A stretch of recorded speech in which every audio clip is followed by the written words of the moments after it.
All right, so let's take a little trip now to the west coast, to the west side for a bit. So as before, I'm gonna do a couple of album shoutouts. Then I'm gonna jump into season one of Blind Spotting, and then Summertime. This is the newest film from Carlos Lopez Estrada, right? So to kick things off, with the album shoutouts, shout out to Killahronh. This is the official CEO of the Californian-based hip-hop collective Drudians, for his new record, The Implementer, right? So I covered this album earlier this year, right? So this is, as I said before, this is a hip-hop collective. They've been doing the thing for some years now. And for me, The Implementer was my official introduction to this group, right? And on this record here, we get some great production. We get a lot of slappers. We get some great guest features from Druidian members like Too Nasty, Sneak Rothstein, and Irie2012, all of whom appear on this posse cut called Druidian Membership, right? So what I really dug about this album here was its overall self-awareness, right? In the sense that they know that, when it comes to bars and production, they're the shit, right? But, they have to kind of wade the waters basically. They have to wade through all this mediocrity in today's hip hop basically just to be noticed, right? Which is something that they address throughout the album, like throughout this album, like on the single Rap Lives Matter, right?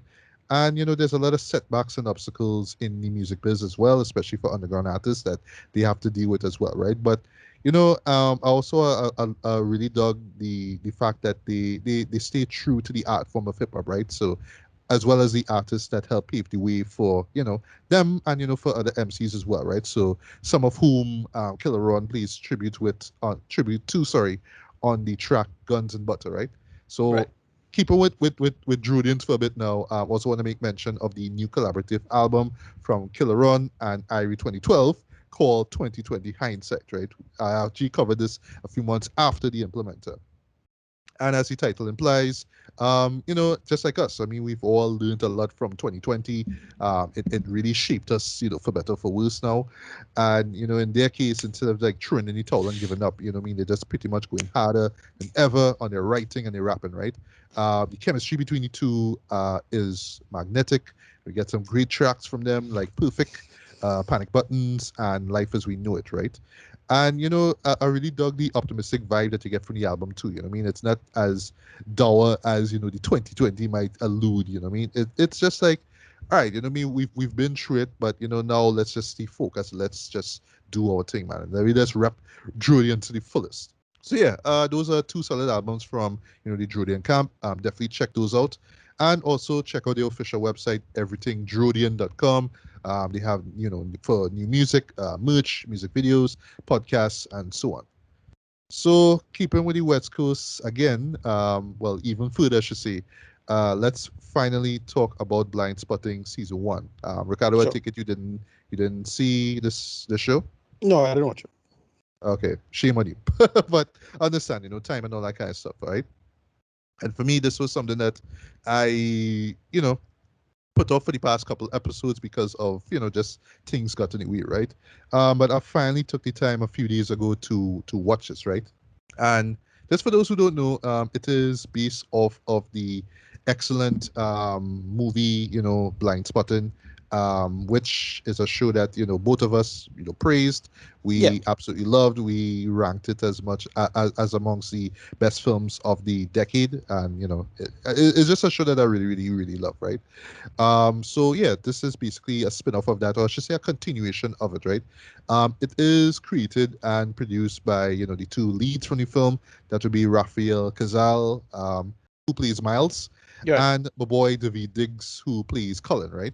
Right. Now, for some strange reason, the V Diggs isn't in the show. Well, he He, kind he of he big now, makes he so makes a kind of brief appearance in the final episode. That's all we'll say. I'm not gonna say how.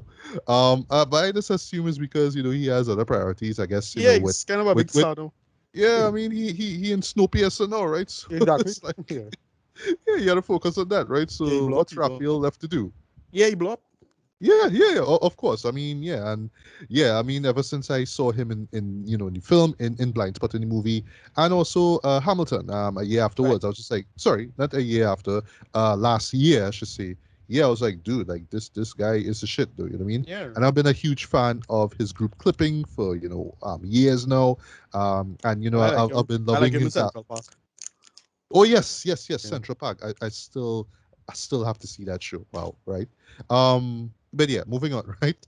So this series, or I should say this season, centers on Miles's girlfriend and baby mama, Ashley, played by Jasmine Cephas Jones, right?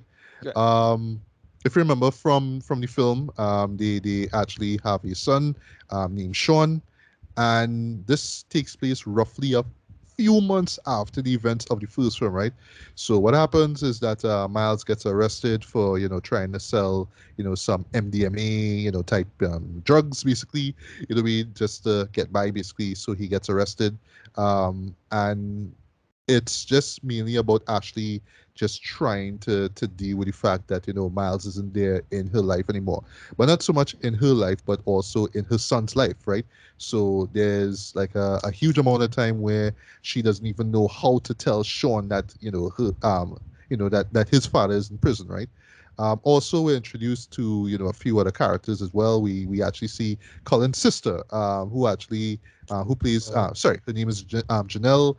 She actually shows back up from Bali. Like, she was apparently in Bali for a while. You know what I mean? And we get to learn why, basically, right? But because of what's going on with Ashley now, she actually moves over to Miles's mother's home, right? And it's ironic though that the mother now is named Rini, right? So it's Ma Rini, right? Get it, right? And she's Okay. played Okay. by, yeah, right, like Ma Rini's Black Bottom, right? And she's played by Helen Hunt of all people. Right. Okay. So she moves over to Rini's house, basically. Sorry, to Miles' mom's house, basically, right? We're also introduced to Miles's half sister, Trish, who's played by Jillian Barron. She is Hispanic, and we kind of learn why. What went on there, because if it's one thing about Miles's character in the first film, is that he acts black, right? And the show actually addresses why he acts that way. You know what I mean? So upon first glance, he comes off like a like a culture vulture, or wigger, but you actually learn that, oh, it's more of a product of my environment kind of scenario, right? So yeah, so Ashley is there. You know what I mean? Just trying to go through just day to day. She has a day job actually at this fancy hotel basically, but ever so often she will just have these sort of flights of fantasy basically about how to deal with the situation, how to deal with life and all that kind of stuff, and just just pressure her, what I mean, with just people kind of looking down at her like, oh, you mean your baby daddy in jail for bullshit, right, all that kind of stuff, right? But also we're introduced to the last character we're going to talk about, the character of Earl, who is played by Benjamin Earl Turner, right? This is a new character that's introduced to the show here. And he befriends Janelle, right, as in Cullen's sister, right? And he's just this guy who is under house arrest, right? He was arrested for weed possession. His dad was a cook, and he actually got arrested outside of the restaurant itself.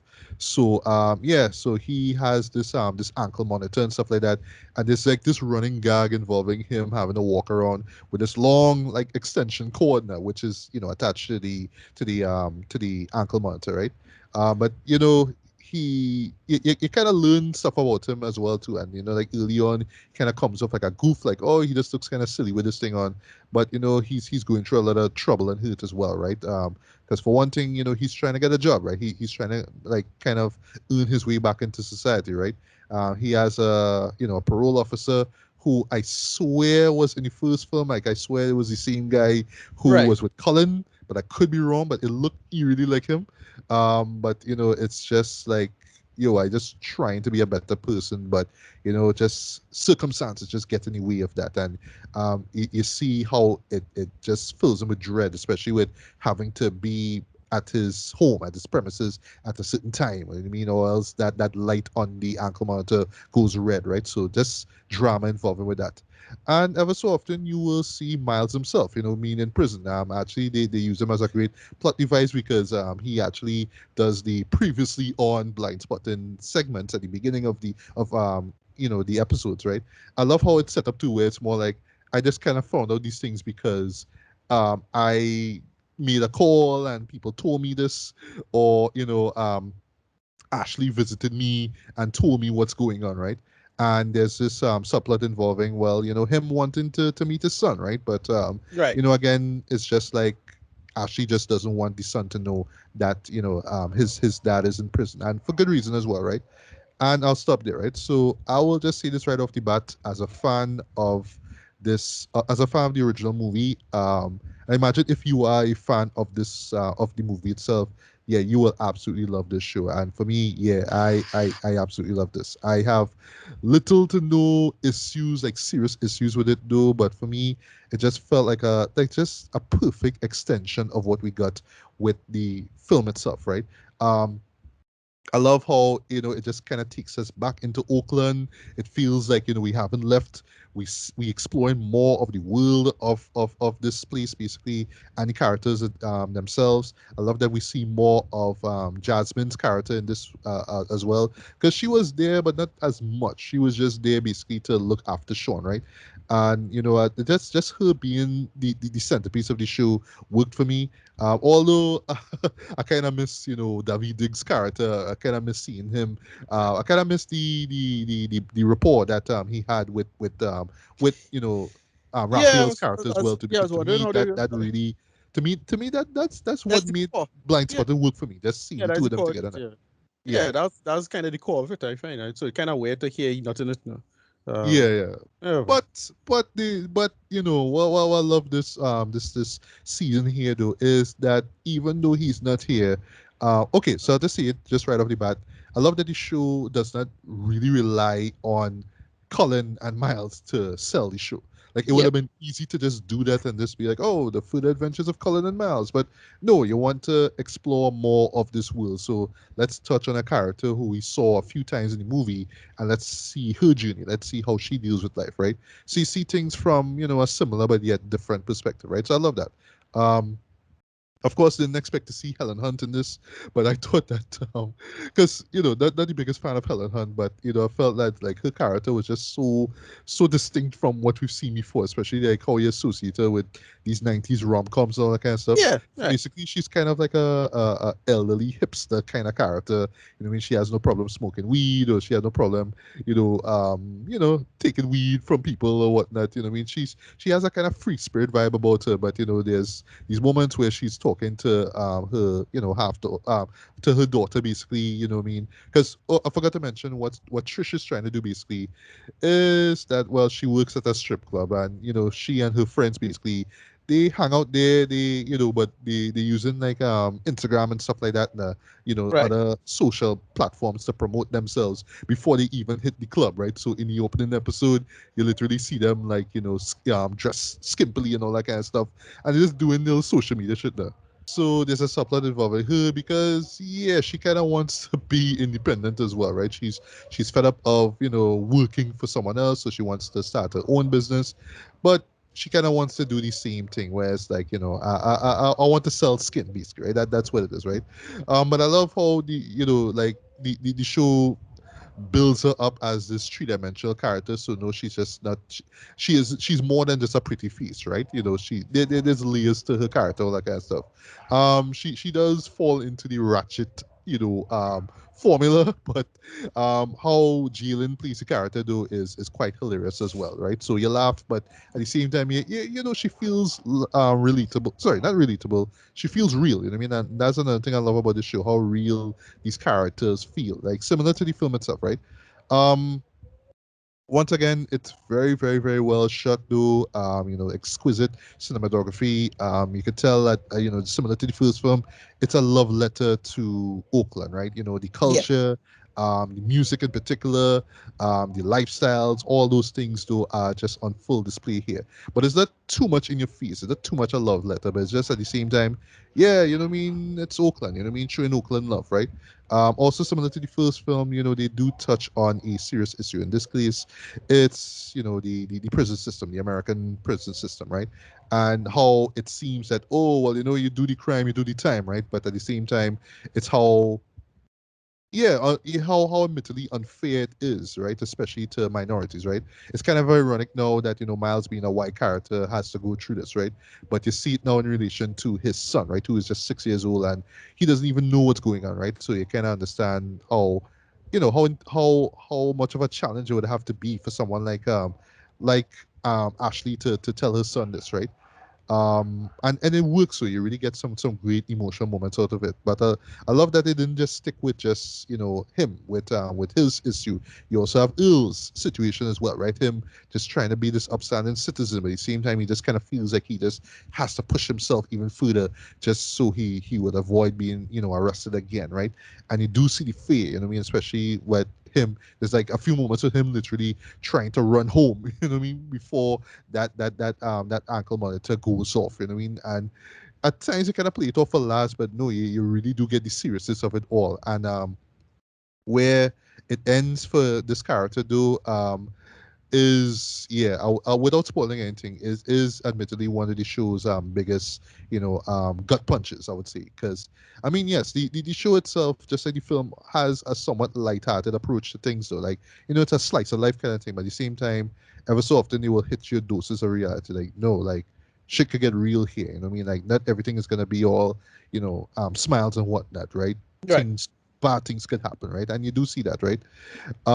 They also do the sort of how to describe it, sort of flights of fancy moments, basically, where a character might just break out into not song, but like just do like a rap, basically. So remember, Cullen was the one who did that in the film as well, right? So he was doing it with Miles just for fun, and then in the climax of the movie, which I absolutely love, it shook me to the core. I never forgot how I felt when I first saw it. And every time I see it, it always like just stirs me, right?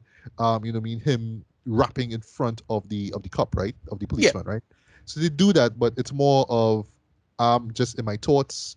This is Ashley, by the way, and she would just kind of do the rapping as well, right? And you could tell it's David writing the lyrics for her, right? Oh, maybe she just kind of put in her own input. I don't know, right? Other characters would do the same thing as well, though. Would do like little raps and stuff like that. Um, but it's never in a gimmicky way. It's more like, okay, we just have to be distinct. We just have to be different. This is characters in the head. This is how they see things, right? And ever so often now you would see, the visuals change slightly, right? You know what I mean? You will see something a little fantastic, a little bit. Like case in point, you will see these hip hop dancers will just show up. It's always like the same two guys with like more people as well. Like they would just do like these, it's more like interpretive dance, but it's hip hop dance at the same time too, right? But they always kind of show up to just add this sort of like level of gravitas to what's going on, right? And in really simple ways too. So it adds a little artistic flair to the show here, right? Um, and then finally, in terms of just where the story goes, I dug it though. It feels logical. Yeah. It tells the way where the story goes, how the story plays out as well, character decisions, you know what I mean, and just points again, you know what I mean, just in terms of just great characterization. You understand where Ashley's coming from, you know what I mean. You understand where Earl and Janelle and Trish and Rainey, they really do feel like real characters, right, with personalities and experiences, all that kind of stuff, right? So you're just kind of watching them just go through the motions, but in a way, you just love them, right? And that's always the biggest strength of the film itself, and it carries across in the series here. How likable these characters are, you know what I mean? You just love seeing them Mm. on screen, you know what I mean? I do wish that we got to see David like on screen, but Yeah. it just didn't happen. But without spoiling much, though, I do suspect that he will show up in a season two. They're trying to hint that he will appear in the second season. I do hope that we get the second season here. Um, but in closing, this is a show that is guaranteed to entertain fans of the original film itself, and because of how relatively low budget the first film was, it makes sense to make this transition to TV. It makes sense, right? So I would say don't go into this scene that, oh, well, this is the new Atlanta or this is the new Insecure, right? But they do have similar tropes and attributes about them, right?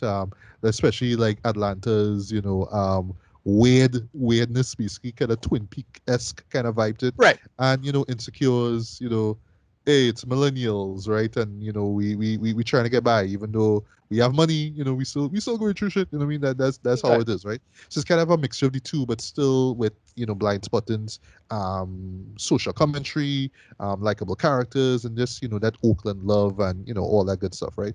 So yeah, for me, I'm gonna give this a strong 4 to a very like 4.5 out of 5, man. Right. I Okay. thoroughly enjoyed this. And I would say just well, last thing I would say though, this was so well done though that you don't even need to watch the first film to get into it.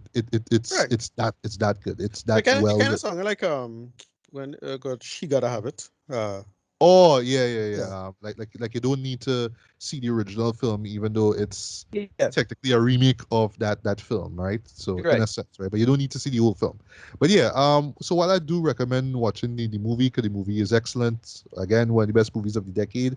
I love that this show here does not rely on that movie to tell its story and make itself work, right? You can kind of jump into this thing blind and pretty much understand what's going on, right? Yeah. Yeah. Ever so often you will they will have references. There's a particular character who was this a standout in the film because of how hilarious he was on screen and what he says. He makes an appearance as well too. That caught me completely by surprise, and I'm gonna say who. But even if you don't know who the character is, he's still funny as hell, right? So Right. you enjoy it like that. So yeah, don't skip on this one though. But this and the other film I'm going to talk about, I feel like these are two shows that are going to slip on the people's radars, unfortunately, because they're not being heavily promoted or talked about and all that kind of stuff. But Yeah. I do strongly recommend checking out Blind Spotting, the TV series. And, here's hoping that we get a second season for sure. Right. Right. So speaking of shows that may slip under people's radars, let me talk about Summertime. This is the second feature from Carlos Lopez Estrada. He directed, Blind Spotting. Yeah. Um, and this show is quite fascinating, I must say, right? I went into this completely blind. I just kind of went in doing it's from the guy who directed Blind Spotting. I loved Blind Spotting, so I had no clue what to get with this movie here. I just knew the title. And I just have a feeling it's about summertime, right? In LA, right? And it's that, but it's different, right? So what it's about, right? Um, if you're familiar with a movie from Richard Linklater, whatever it is, called Slacker. That's his debut Yeah. feature, Right. Yeah. right? And Robert Altman's Shortcuts. Oh, It's okay. that same style where it's a bunch of characters. You know what I mean? Like in this case, it's 25 characters. I believe it's the same amount as Slackers and Shortcuts, right? And we Right. just kind of following them throughout one day in LA. But characters is kind of like you introduce to one, and then they will just go off after the scene is done, and then we introduce to someone else, and then someone else, and then ever so often characters will bounce off each other, and then you'll run into other characters, and it's that, right? Yeah. And I personally am not I'm not a big fan of that style, especially with like Slacker, because I saw Slacker once. I was just like, well, all right, that was that. Okay, I understand why it's a cult classic. I understand why it's a classic indie movie film, but it just wasn't for me because I just saw characters come in and out, and I didn't really care about none of them. Right? It was just like, well, I'm supposed to care, but I don't really care. Right? Maybe if I watch it again, I'll care, but the show didn't really make me care for them. Right? Yeah. Yeah. Fortunately for this show, it made me care. Right? So I kind of learned this after the fact. Right? So what it's about, it centers, or I should say, I have to describe the process how the show was made, right? So, Carlos was pretty much trying to figure out what his next film was going to be, and through some circumstances in real life, he runs into this spoken word showcase, right?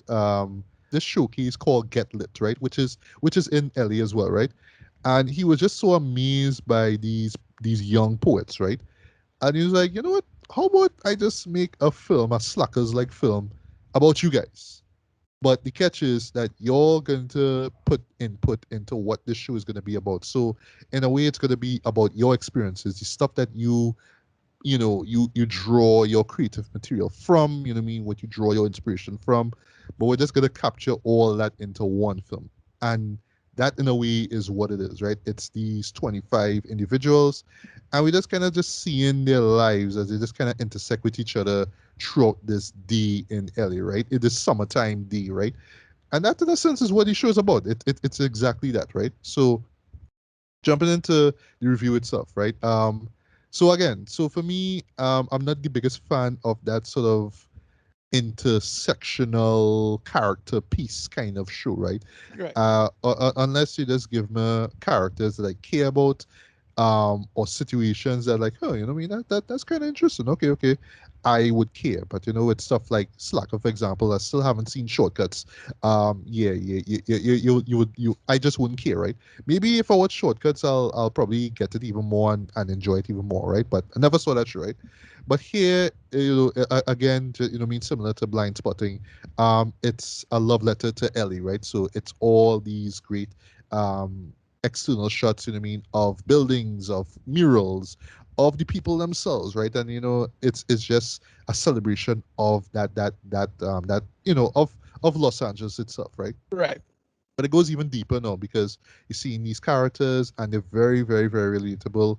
You're kind of really not sure where the show is going, which is intentional, but you're just kind of watching things play out, right? So, case in point, where we're introduced to characters like Tyrus, right, who is played by real life poet Tyrus Winter, right, and he's just introduced with him and his two friends, and he's a Yelp reviewer, right? So ever so often he just kind of goes on these Yelp tirades talking about, oh, you know what I mean? Why are you selling this shitty piece of food for $15 and all that kind of stuff now? Right. And the sellers that he's just trying to get a cheeseburger, right? But it sounds surface of it just sounds kind of like, okay, that's it, all right. But when later on you kind of learn a lot about him. You learn that he was pretty much kicked out of his house because he's gay and all that stuff. Right. Um, there's actually a really really powerful moment though, where he records himself on his phone just doing this poem. I think the name of it is called Home Part 2 or something like that, right? And it's crushing though. It's just like emotionally Yeah. crushing to it. Cause yeah, you really understand why he is the way he is, right? Not in terms of sexual orientation, but just as a character, just as a person, as a human being, right? Yeah. And it just kind of makes sense though, but it just so incredibly like just emotional though, and it's just raw, just those moments like that. Characters would oftentimes kind of like there's a couple of characters who will break out into song, for example. There's one moment, sorry, there's actually like these two guys who play rappers, right? I forgot the actual character names of the rappers themselves, right? But in this rather weird sort of progression of story, they get signed by this producer, and they have their rap career pretty much kickstarted, and they go in and on tours and all that kind of stuff, and all of this takes place in the same day. Right. As I said before, this takes place in one day, and you're literally seeing their career just blow up in the course of one day, and you just kind of see them at the end of the day, just like, oh, well, this is what we learned, right? And it makes sense, right? So yeah, you do get these sort of weird, fantastical moments in it, though, but it doesn't feel like it doesn't take you out to the show. It just feels like it's all in this sort of pastiche of just different emotions and experiences in Los Angeles, and that's really what it is, right? It's just all these experiences that just kind of come together, but it's not like you're seeing everyone's experience and why everyone is the way they are. Just kind of come off as just distinct individuals, and you just kind of learn later on why they are who they are, right? And I was just thoroughly impressed with the fact that a majority of the characters in this show, I should say, like nearly everyone that you see in the show here are poets. Yeah, Right. Okay. and they literally just started off, I mean, just honing the craft at this workshop or showcase, whatever it is you want to call it, and now they actually like playing themselves, you know what I mean, on the big screen, and that's Oh, that's that's really interesting. amazing too, you know? Yeah. Yeah. And yeah, like they actually like pull it off though. They actually great. But we can make the argument that, yeah, they're playing themselves, right? But you kind of like, for me, I was convinced at a point in time, like, oh, they just, first time actors, or probably they have experience acting, but it's more like, no, they just kind of have experience, performing in front of people, right? And, I guess in front of a camera. So it's just translating that to screen and just seeing how it plays off, right? So, yeah, I mean, this is a very, very intriguing film. It's rather experimental, though, coming from a guy like Carlos, though, but it really draws a lot on what he did before with Blind Spotting. For one thing, cinematography again is just superb, just very top notch. Um, you really get the warmth and feel of the city of Los Angeles itself, right? Also, I thought that the music was great as well. There's like a few passages where characters, like I said, will break out into song, or like there's a particular moment where someone actually breaks out into dance, right? This Right. Right. this really unique dance sequence, right? But it adds a lot to what another character was talking about. I'm not gonna say what it is, right? And also like the raps in particular, because remember, well, there's those two guys that I mentioned before. Yeah, I mean they're solid as well. I mean, nothing like that you will see trending on YouTube, but in terms of like what the story is about or what they're trying to say about them, it makes sense. I mean, where they want to be just relatable and likable rappers, right? But they're trying to go against the grain of what you know what you would expect in today's rap music. That's all I'll say, right? And like in real life, it will not play out like that, but because of the will of the show here, where literally it's just, it's the illusion that dreams do come true, but then the reality of it as well too. So you kind of see the fantasy and the reality aspect of that, belief, right? So yeah, you kind of see that play out with those characters in particular, right? And just, just everybody else just kind of just bringing themselves out, just kind of revealing how they feel about themselves, about life, about love, about their identity, and just the city, themselves, and what it means to be in a place like this, right? City of dreams and all that kind of stuff. Well, Hollywood to extent, right?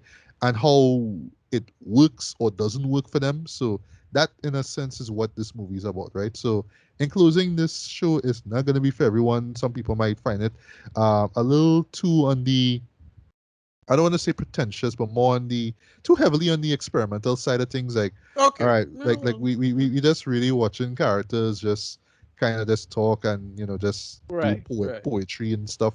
But it's more than that, though. It's more than that. There's like actual little stories that go on, and they kind of come together, though. And even like story wise, it's very loose. Like, they can't Right. really say that.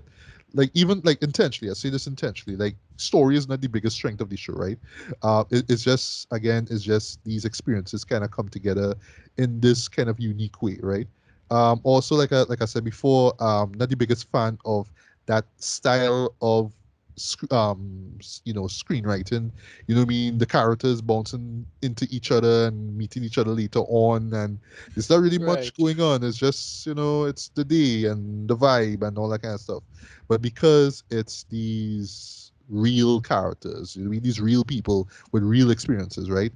And again, just kind of showing people that, hey, it's not all cracked up as, it's not as cracked up as you might think. Like, oh, you think they're in LA and they're doing poetry and they're popular to extent. So you think that, oh, they have it good, right? But not exactly. Like, they still go through hardships and troubles like the rest of us. So it kind of brings that out too, right? But it's how they deal with it that matters, right? They don't just give in or give up. You know what I mean? You kind of show how they deal with it, right? And that's it.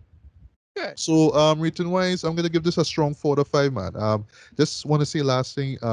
This is a show that I know for sure will pass people's readers for sure, right? I don't think a lot of people will be aware of it. I actually saw this today, the time it's recording, because it actually like was, it came out on VOD today, and I know that it's gonna just pass by people's readers rather quickly.